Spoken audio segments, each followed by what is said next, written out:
My name is Liz Daniels-Totten. I'm with the City of Pittsburgh. Welcome everyone and thank you for your patience.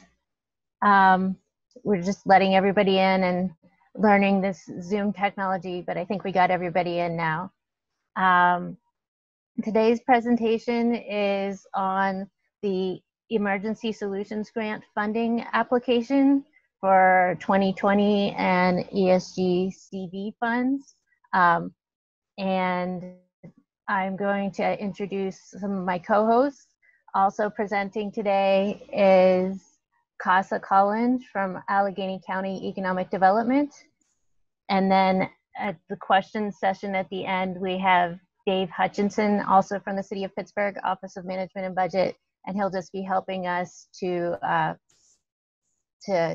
facilitate the question and answer session. A few housekeeping items before we get started. We do have 2 ASL interpreters standing by. Their names are Megan Aitken and Robin Schmidlin.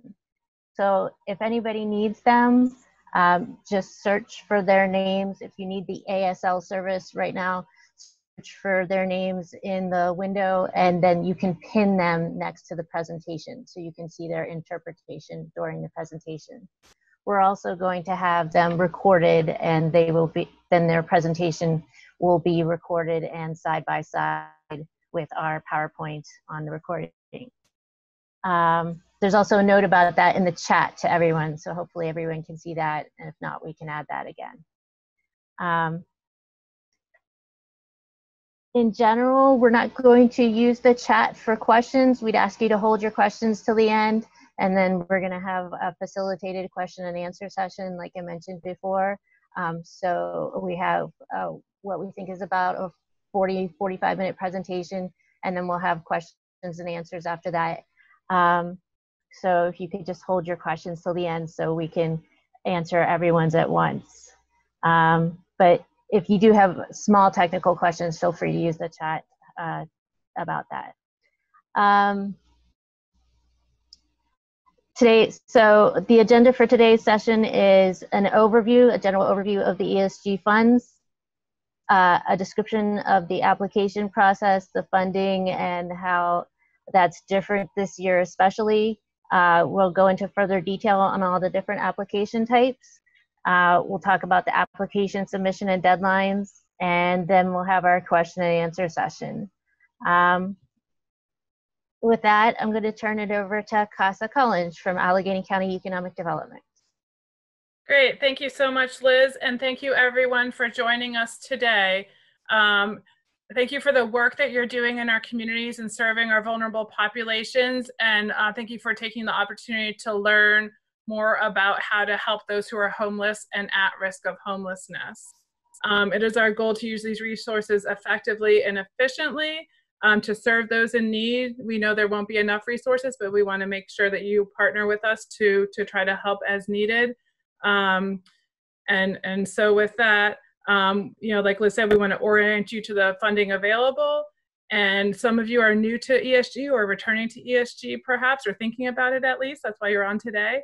So we'll provide a little bit of context about the ESG program, and then hopefully answer any questions that you have at the end. So with that, are we on the agenda slide? If we could advance. Thank you, okay.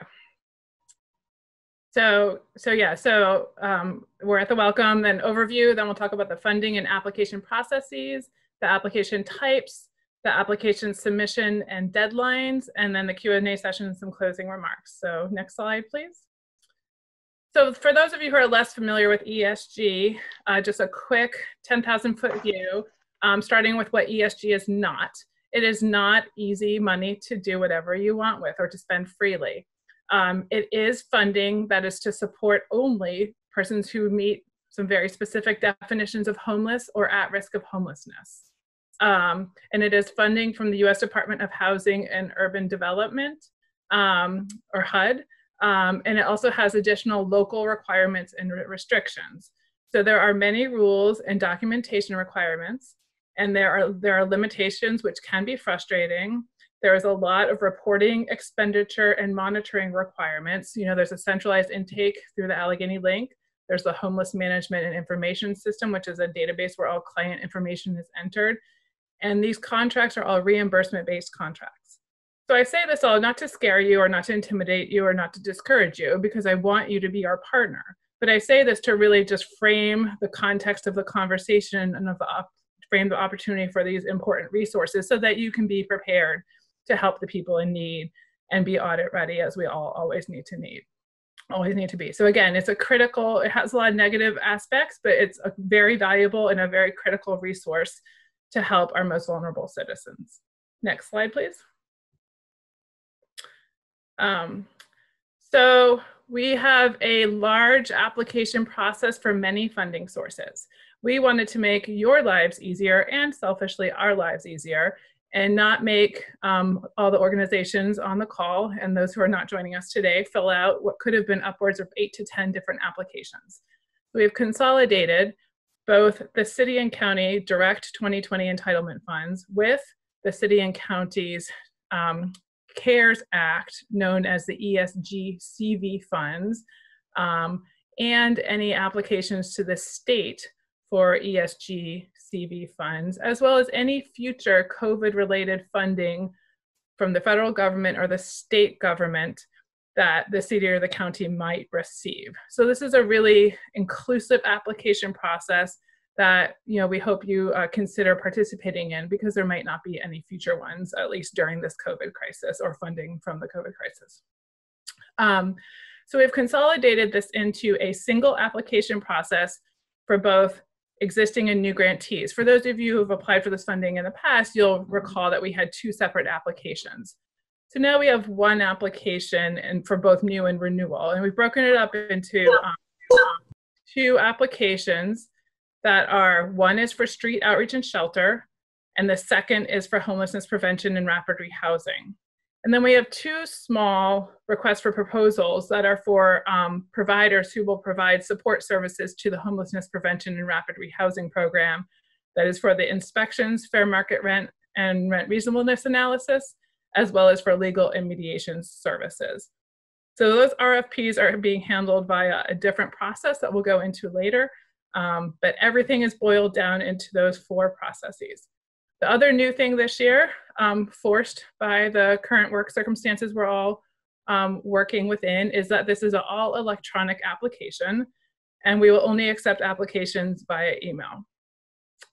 If that is a tremendous burden to your organization, you can send an email to the common email that's included in these slides and all over the application materials, and we will work with you individually, but we really would like to see everyone submitting electronically by email only. Next slide, please. So with that, I'm going to turn it back to my colleague Liz at the City of Pittsburgh to tell you a little bit more about the shelter and street outreach application. Thanks, Casa.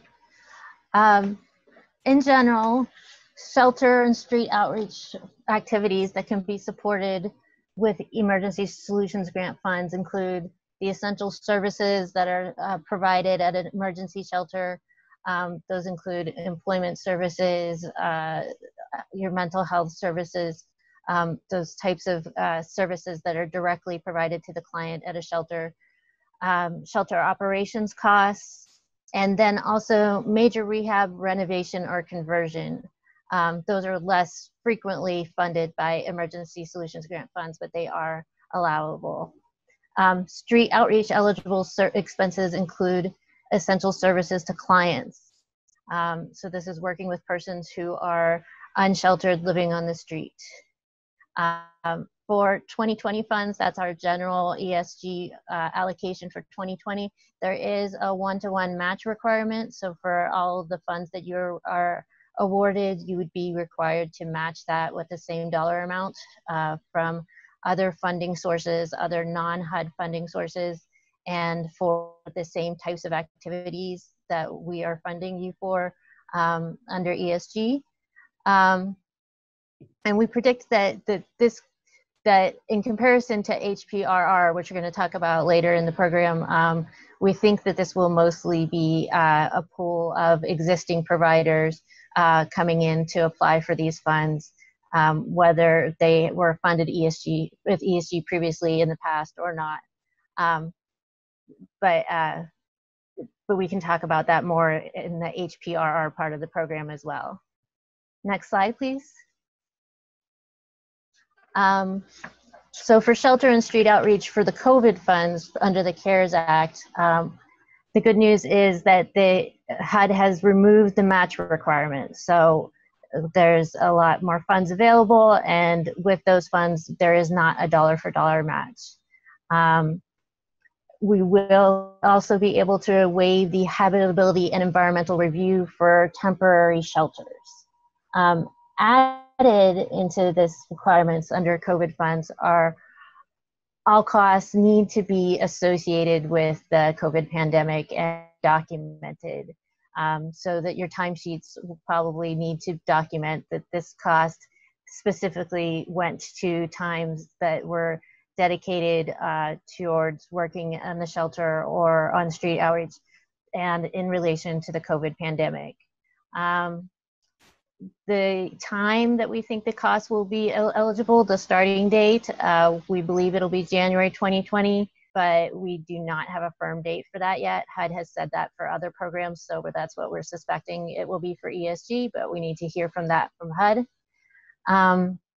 For shelter, in particular, we're looking to see if you added temporary or permanent shelter capacity in preparation for the COVID health crisis or as part of the COVID economic recovery.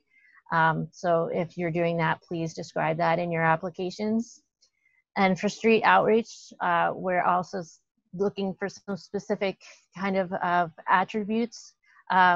We're looking at geographic targeting, especially an organization that can focus on police zones in the city of Pittsburgh, police zones 1, 2, and 5, that will partner with public safety personnel and offer a co-response model.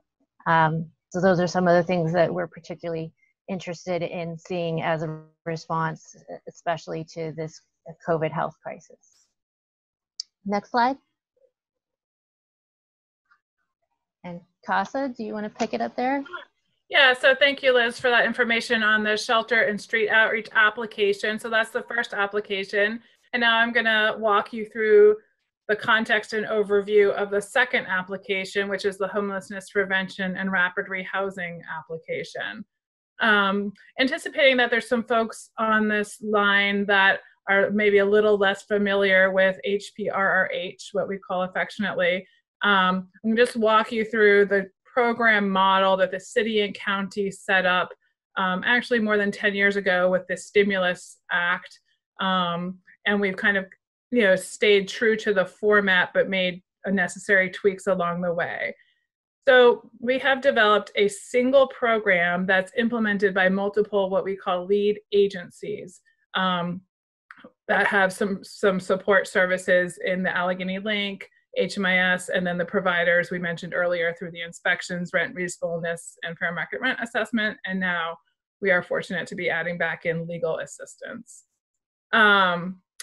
So it's one program that, the many lead agencies implement. Currently, we have 3 lead agencies who implement this program, and we expect with the additional resources available and the capacity needs that will entail allocating these resources, there will be more lead agencies in the very near future. But it's one program, and that was done on purpose so that there's uniform and equitable client services, uniform case management and rental assistance provided to the clients, and uniform documentation requirements that are upheld by all agencies. The basic function of the lead agency is to take the referrals from the Allegheny Link, determine a client eligible or not eligible, and keep all the documentation, of course. You do the client needs assessment and determine what their needs are. You do all the negotiations with the landlords. You will be a housing search and locator function. You do the third-party payments to all eligible costs to the landlord, to utility companies. You do the client case management where there's very prescribed timelines that you have to interact with the client. And then you do the client reassessments as part of that. So that's a high-level overview of the lead agency functions. There's certainly more information in the HPRP manual, which we posted online with the application materials. And again, there's a centralized intake and assessment that does a pre-eligibility screen and prioritization of clients. And that's provided by the Department of Human Services Allegheny Link. And that's the only way that referrals are made into the program. And then we have a centralized provider to do the inspections, fair market rent assessments, and rent reasonableness assessments that provide that service to all lead agencies in the program. And then again, as I mentioned earlier, we're happy to be going out to bid for legal services that will also be available to all lead agencies to assist all clients. So that's just a bit of a high-level overview of the program for those of you who are perhaps less familiar with it. So again, in the one application for HPRRH funding is you can request 2020 funds, which are for the basic services I previously described: housing relocation, financial assistance, stabilization. Clients are determined eligible as either homelessness prevention or rapid rehousing. That's not necessarily intuitive, but we will work with you to figure out the right designation. And eligible costs generally include direct client support staffing costs, the third-party payments, for rental arrears, forward rent, utility arrears, forward utility security deposits, etc. Right now, the program is set up to provide a maximum of 12 months of assistance. We are going to be undertaking some revisions to the program design and expect that to change. But as stated in the application materials, for the purposes of your budget projections to be included in your application, you can assume the existing program requirements or program limitations exist. Back to eligible costs. So staffing costs to work with the clients, because there's a lot of work to be done there, and we know you need to have high quality staff. The third-party payments, and then we do provide some limited, to be able to pay for some limited organizational costs, like the phones of the staff members and things like that. Next slide, please.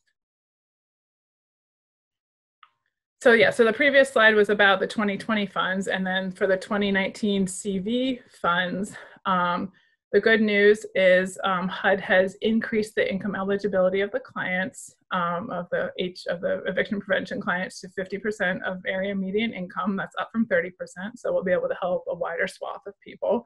But the people still need to meet HUD's definition of at risk of homelessness. And then HUD has added some provisions, which is that the funds can only be used to assist those where we have a documented COVID-19 related reason for the housing instability. The other thing to keep in mind and have in your context is that HUD has not yet published all of the rules and regulations about this funding. So as those come down, they will be passed along to anyone who is awarded these funds. The other thing we've done locally for these 2019 CV funds is we are allowing the lead agencies to request up to a 2.5% administrative cost allocation. So hopefully that helps ease the burden a little bit. Next slide, please.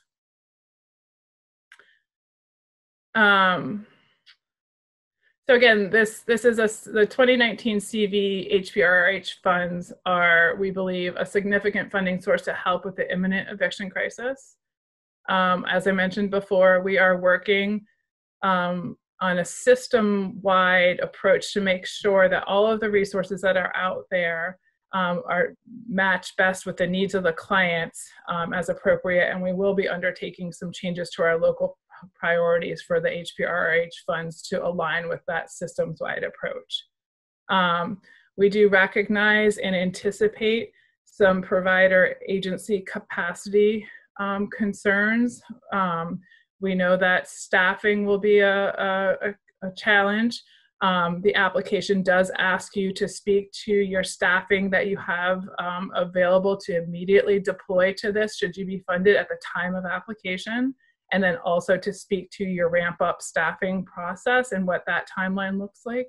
But we do expect that most successful applicants will be able to allocate staff resources upon award, and we understand that's probably redeploying people from other areas. Back to another thing we recognize with regards to provider capacity is financial capacity. These are reimbursement-based contracts, and they might be for sizable amounts. So we realize there will be some cash flow challenges within organizations, and we will, as feasible, work with you on those.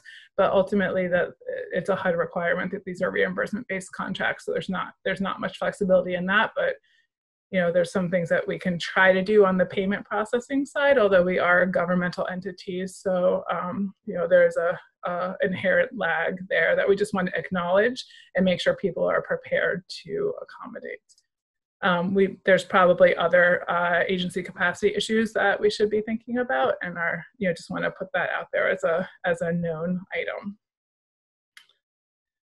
item. Next slide, please.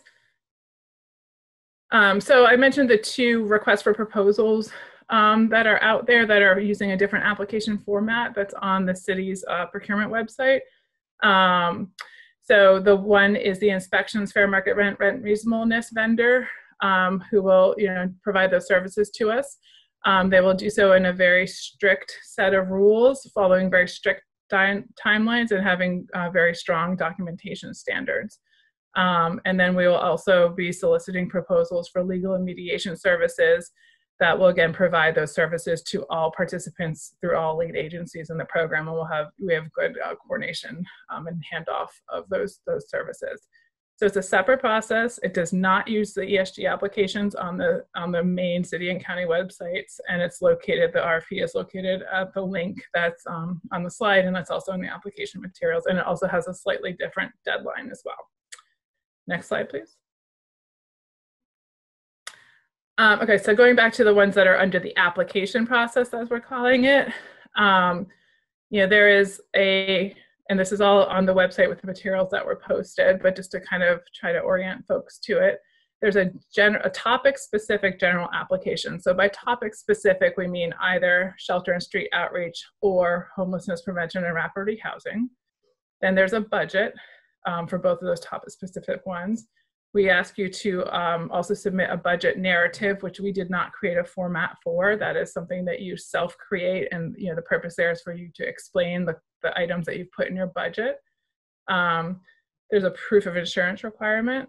There's a staffing chart requirement, and then we also ask you to submit the job descriptions. For the 2020, for those who are requesting 2020 funds, there's a match documentation requirement that must be submitted. If you are a new applicant, which we are defining as you have not had a city or county ESG contract within the last 3 years, there's an additional attachment to submit that includes a bunch of questions for you to answer, as well as some different documentation to provide, or some additional documentation to provide, I'm sorry. And then if you're requesting funds for renovation, there are 2 additional attachments that you need to provide, attachments B and C. So that's an overview of the application requirements. Next slide, please. So just trying to turn this into, from the perspective of someone on the line, in terms of the thought process. So, first you have to think about what kinds of funds do you want to apply for. Do you want to apply for shelter and street outreach, or HPRRH, or both? Then you review, which attachments are required based on, if you're new or doing a renovation or you're existing. Fill out the application obviously completely and concisely, and jump very quickly into how you can provide these services. This is not a lengthy application process that we're going to have a long time to read and review a lot of materials, so we don't really need a long organizational history or anything like that. We just want you to really highlight how you're excellent at providing these services, or how you will become immediately excellent upon award.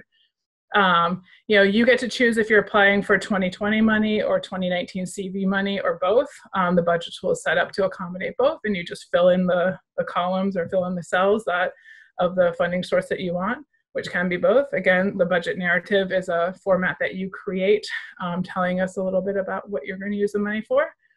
Go over the checklist, make sure you're submitting everything.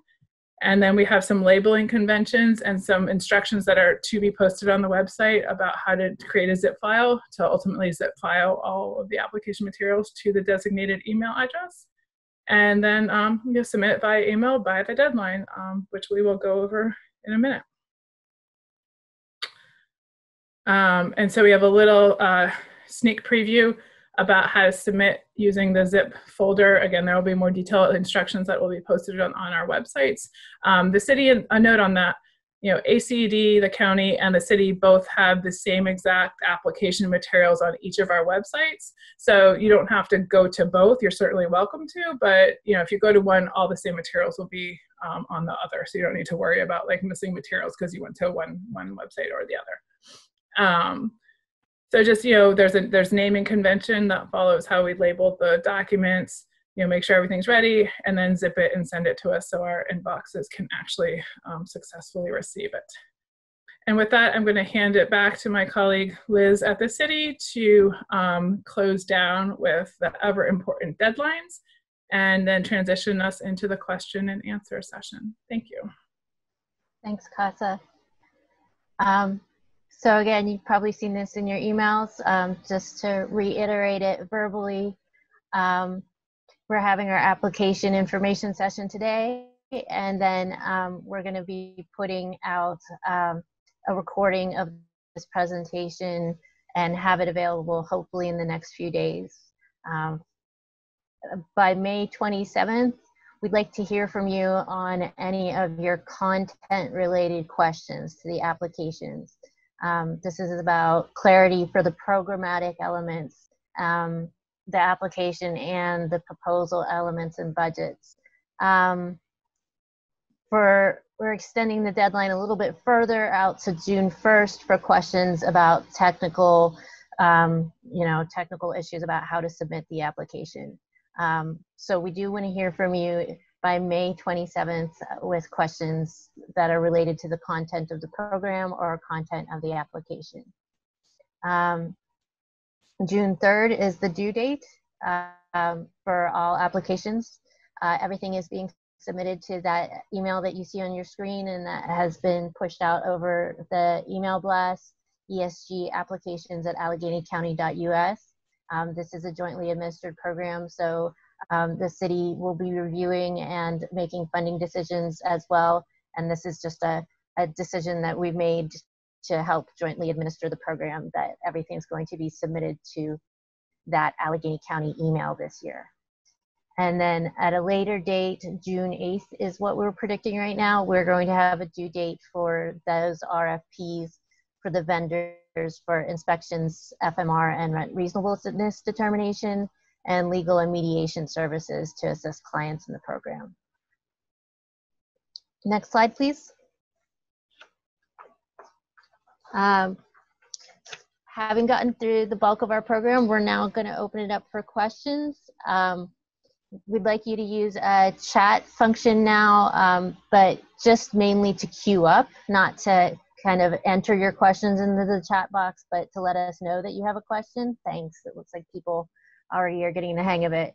And then Dave Hutchinson is going to help moderate and hand off those questions to us. Thank you much, Liz. It looks like our first question is from Amy Scanlon. Amy, do you want to go ahead?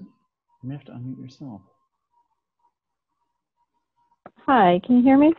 We can, thank you. We can. Okay, great. When you went over the CARES Act funding, the ESG-CV funding, you had mentioned adding shelter capacity. Is that the only expense that's eligible for that type of funding? No. Sure. Oh, sorry. Thanks, Dave. No, that's a good question, Amy. We just wanted to highlight that. That's absolutely not the only eligible expense. You know, some of the things we were hearing from shelters is that there is extra overtime pay, there's hazard pay, those kinds of things associated with the crisis, as well as extra food costs, cleaning equipment, and kind of hiring vendors to do thorough cleaning of the shelters, as well as maybe some minor updates to the shelter to make them more sanitary and a more sanitary environment. So yeah, while we focused on that particular instance, that's not the only eligible cost. Great. And you said about the staff time, did they need to indicate they were working on COVID-19 related issues, or is it sufficient to say we've needed to offer hazard pay and pay overtime? So I'm looking at my colleague Casa on this. I think we need to hear more guidance from HUD as well. I think we need to, in general, have documentation that it's related to the COVID crisis, but if that means that meant that was the hazard time that you're paying, I think that's going to be allowable. Are you able to chip in? Again, the HUD guidance has not been released on that, and early conversations with HUD, they have indicated, we know for many of the shelters that already receive ESG, we don't necessarily pay for staffing costs. So there's a whole convention of how to keep time records that are both HUD compliant and city and county compliant that many of you might not know about because that's not what we pay for. So we've already started to work through with HUD how that could be properly documented.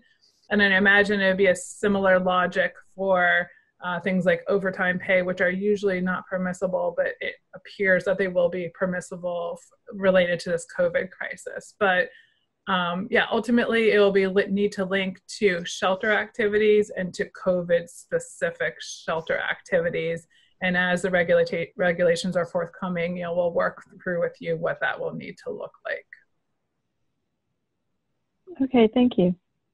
Up next, we have a question from Kate Pendlebury. I'll mute you. Hi, so my question is just, I'm wondering if I can get a bit more clarity regarding the difference between the ESG CV and the regular ESG funding, and specifically with regard to program expansion. So supposing we are anticipating expanding the number of clients that we serve in the program during the coming fiscal year, would it make sense to ask for the full expansion under the regular ESG funding while we're looking at asking for the regular number of spaces under ESG and the addition under the COVID funding? Is your expansion due to the COVID crisis or not? I would ask as a first question back to you. Well, presumably everything is due to the COVID crisis. Good point.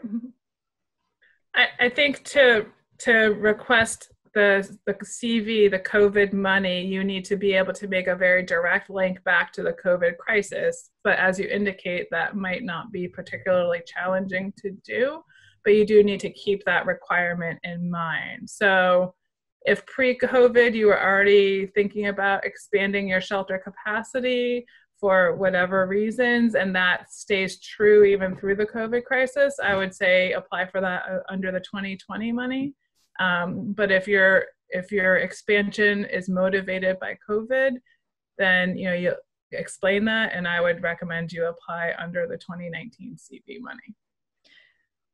So a follow-up question, supposing we apply for both, do we submit two separate applications? Nope, it's one application. We try to make that easier for you and for us. Okay. It's one application, and in the budget, there's some columns for the 2019 funds and some columns for the 2020 funds, and you can populate both columns, and that's how we'll know that you want both funding sources. So assuming that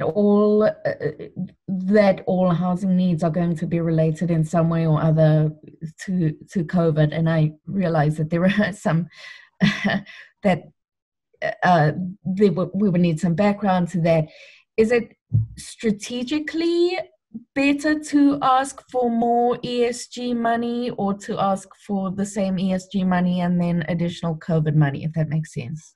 Oh, well, good question. So what we didn't cover here, but is in the application materials, I think, is that, the regular ESG allocations, which we're calling 2020 within this context, are about $1 million each for the city and county. So the total bucket is about $2 million. We each received about $4 million in CV funding. So that bucket is about $8 million. So again, there's much more CV funding, but it has to link back to the COVID crisis. Okay, thank you. Good question so far. So while we wait for any more questions to trickle in, I just wanted to highlight a question we'd received in regards to how information from this will be shared. We're actually recording the presentation now. We're going to give it to the Pittsburgh City channel so that they can edit together and better patch in the ASL first part of the video. And then that's going to be shared on the City channel's YouTube page. So it'll be public a few days after.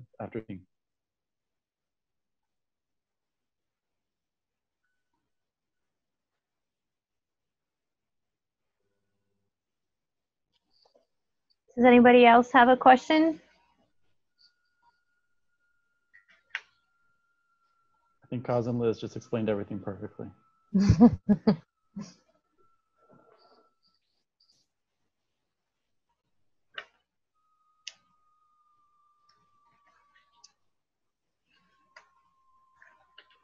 Okay. Well, yeah, we don't want to take up people's time. We know everyone is very busy, and there's a lot to do out there. So we wanted to just provide this high-level overview.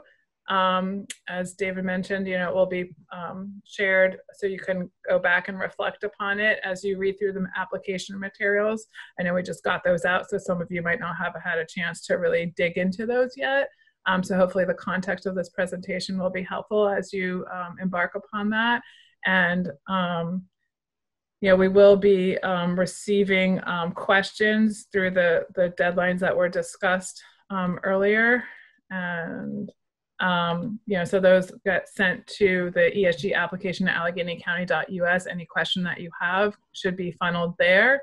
And for the questions that are, we think universally common to all applicants, we will post the questions and the answers onto our websites. So you'll have the benefit of your colleagues' questions and then our answers to them.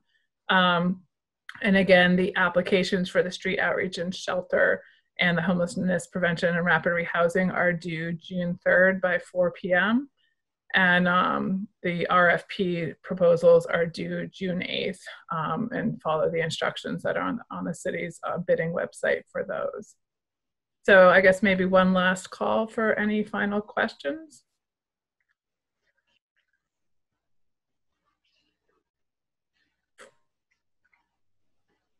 Yes, there's another question from Amy. Hi, the match documentation, I'm anticipating that we would be securing funding after after this decision is made. Are we required instead to secure funding in advance of submitting this application? Good question. And so you would be applying for the 2020 funds, which is where the right, for the 2020 funds, yes. You can list anticipated sources of match at the time of application, and then we do kind of mid-year check-ins to make sure you're on track with your match obligation. So, if you would need to expect it fairly soon because it has to run concurrent with the contract with us, which that contract will be July 1 to June 30th. So I wouldn't put match funds for something that you don't expect to get until like January of 2021. But if you expect to get it so that it could be effective during the same time period as the ESG funds, I think it's fine to list it as, submitted application or something like that. It should be something fairly far along, not something that's just kind of conceptual at this point in time, though. And ultimately, if that funding source doesn't come through, you will still be responsible for the match obligation. Sure, thank you. Sure. Yeah, to Cus's point, we will collect official documentation from you at the time of contracting if you're awarded. So there's a little gap in between the time when you're applying and the time that you go under contract with us. So while we understand that some of those awards might not be set in stone by the time that you enter into contract with us, like Casa said, July 1st contract start date, we'd probably expect those to be in place.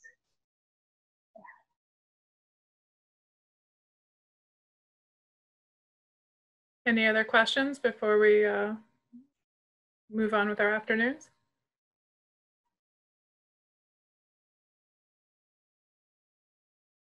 Okay, well, thank you all for joining us.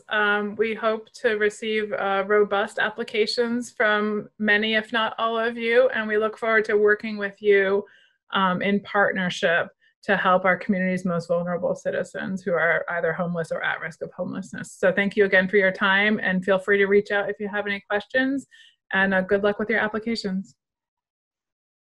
Thank you. Thank you.